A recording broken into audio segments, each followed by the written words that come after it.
იღუმენი ნიკონი, სინანული.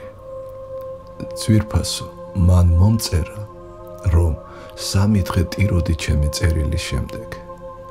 მიხარია რომ იტირე, თუ ეს ტირილი იყო ღვთისგან და არა შეურაცხყოფილი თავმოყარეობისაგან. მთელი გულით გისურვებ, კონდეს განცდა თვისთა ცოდვათა და ტიროდე მათთვის, არა 3 დღე, არამედ მთელი სიცოცხლე, სიკვდილამდე, რათა სამუდამო ტირილი არ მოგიხდეს სიკვდილის შემდეგ. როგორც ასაკის, ისე ჯანმრთელობის მდგომარეობის მიხედვითაც მალე უნდა მოველოდეთ ცხოვრების დასრულებას, როცა პიროვნული მსაჯულის წინაშე დაგვაყენებენ, რომელმაც იცის ყოველივე დაფარული ჩვენი, რა განჩინებას გამოგვიტანენ, რითი ვიმართლებთ თავს მის წინაშე, ერთადერთი საშუალება დაგვრჩენია, ვიდრე ცოცხლები ვართ, შევიგნოთ ჩვენი უღირსობა ღვთისა და კაცთა წინაშე, გუწრფელად ვაღიაროთ, რომ უვარგისი, უხმარი ადამიანები ვართ, გადაუხდელი ვალის მქონენი ღვთის წინაშე და მაშა სადამე, არც იმის უფლება გვაქვს, რაიმე მოვითხოვოთ ადამიანებისგან, გავაცნობიეროთ ეს და ვიტიროთ, ჯერ კიდევ აქ ვევედროთ უფალს, რომ შეგვიწყალოს, მოგვიტევოს ჩვენი გადაუხდელი ვალი, ვიგლოვოთ, რომ უძღებებით გავფლანგეთ ჩვენი სულიერი და ხორციელი ძალები, მუდმივად შეურაცხყოფთ ღვთის სიყვარულს, შევთხოვოთ უფალს, რათა სიკვდილის შემდეგ არ მოიხსენიოს აურაცხელი ცოდვანი, უსჯულოებანი ჩვენი, არამედ მიგვიღოს თავის სასუფეველში, როგორც უძღების შვილი მიიღო, აი რა უნდა იყოს მთელი ჩვენი საზრუნავი.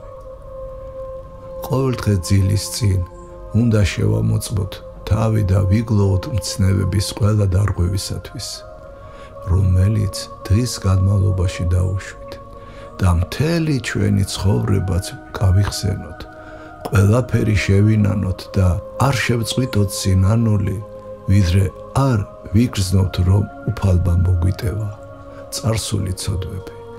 ამასთან მთელი გულით უნდა ვევედროთ უფალს, შეგვეწიოს, რათა მომავალში აღარ ვცოდოთ, არ შეურაცხყოთ იგი მცნებებში გამოხატული მისი წმინდანების ახალი დარღვევებით. ყოველნაირად უნდა ვერიდოთ მოყვასის შეურაცხყოფას, რადგან ღმერთთან შერიგება უფრო ადვილია, ვიდრე მოყვასთან, რაც შეგიძლია დამდაბლდი ყველას წინაშე ეცადე ყველას ემსახურო, ნურავის საყვედურობ, ნურავის განიკითხავ, ყველა შეურიგდი, ყველა შეუნდე, თორემ ვერც თვითონ მიიღებ შენდობას უფლისაგან. ეს პირობა თვით უფალმა დაგვიდო, უკე თუ არა მიუტევნეთ კაცთა შეცოდებანი მათნი, არც მამამან თქვენმან მოგიტევნოს თქვენ შეცოდებანი თქვენი. ბრძანებს მათე მოციქული.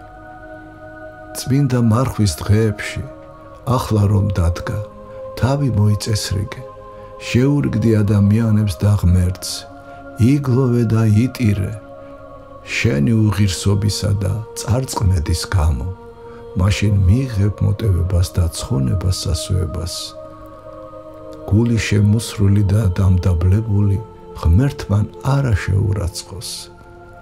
ხოლო უამისოდ არავით არ მსხვერპლი და მოწყალება არ გიშველის, რამე თუ უკე თუმცა გენება მსხვერპლი შემცა მეწირა, არამედ საკვერთხი არ აგმთეს, მსხვერპლი ღვთისა არ სული შემოსრული, ვინც საკუთარ ცოდვებს გლოვობს, უფრო მეტია ვიდრე ის, ვინც მკვდრებს აღადგენს, ამბობს წმინდა ისააკ ასური. მთელი გულმოდგინებით ევედრე უფალს, რომ მოგანიჭოს უდიდესი და ყველაზე საჭირო მადლი, საკუთარი ცოდვების ხედვა და ამისთვის გლოვა, ვისაც ეს ნიჭი აქვს, იმას ყველაფერი აქვს. უფალმან დაგიცვათ, განგსწავლოთ ყოველგვარ სიკეთეში, მოკითხვა და კურთხევა ღვთისა ყველას, ისურვებდი რომ გაზაფხულზე იქ ჩავიდე, მაგრამ არ ვიცი რა იქნება. 1952 წლის 28 თებერვალი.